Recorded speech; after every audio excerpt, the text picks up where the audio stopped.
कपिलास पीठरे जल लागि कले लक्षाधिक काउड़िया।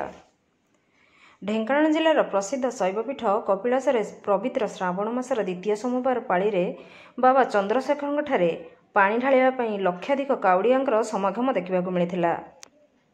शनिवार ठारू आरंभ करी रविवार रात्रि पर्यंत कांधरे पानी भार धरी पुरुष और महिला तथा छोट छोट पिला माने रास्तारे हरे हरे बम बोल बम ध्वनि दे कपिलास अभिमुखे आगे जाउथिबार देखिया मिलता।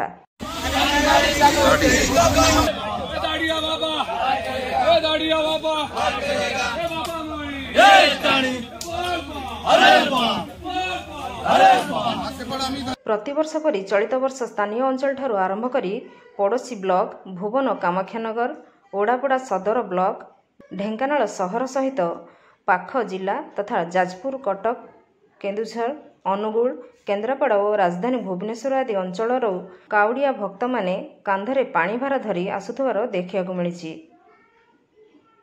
विशेषकर रविवार सकाळ ठारू गंदिया भुवन गंदिया चढ़ईधरा और कपिलास टांगी ढेंकानाल कपिलास रास्ता मध्य रात्रि पर्यंत काउड़िया भक्त मानकर गहली लगी रही।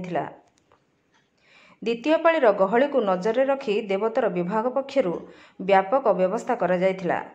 जेपरी भक्त माने श्रृंखलार सहित ठाकुरंक ठारे निजर मानसिक पूरण पई पानी ढालिबे सेथिपई सिंहद्वार ठारू लंबा धाड़ी रे भक्त माने ठिया होइथिबार देखिया मिलिथिला। भिड़ को देखी मंदिर प्रशासन तरफरु रात्रि 3:30 समय मंदिर खोल जाई श्रृंखलित दर्शन व्यवस्था करा जायथिला।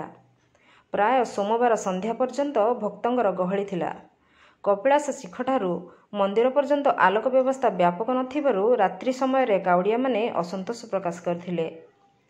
भिड़ को दृष्टि रखी आईन श्रृंखला दृष्टिकोणरू गंदिया तहसीलदार सुधांशु शेखर साहू सहित गंदिया थाना अधिकारी सलील कुमार प्रधान और निहाल प्रसाद थाना अधिकारी काशीनाथ हांसदा सह पुलिस बाहिनी मुतयन रही।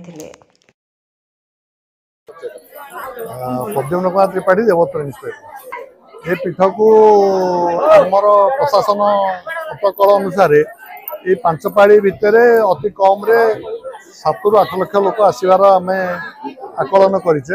तरफ लाइट अरेंजमेंट कर भक्त माने वर्षा रक्षा पाइबा सेड कपिलास जी सुविधा भक्त मानकर कर सुविधा कर पारुनी कहुर डीआईपीआर महोदय सी मतलब प्रचार कर फ्लेक्स जोगे लोक सचेतनता कर जहाँ आम आशा करूँ आगामी दिन मान प्लास्टिक व्यवहार न करने भक्त मान को आम अनुरोध कर।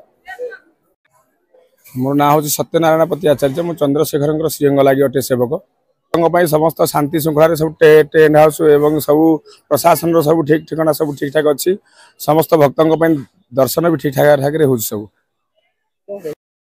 Dhenkanal Soumyaranjan Mahanty report Nagaraj news.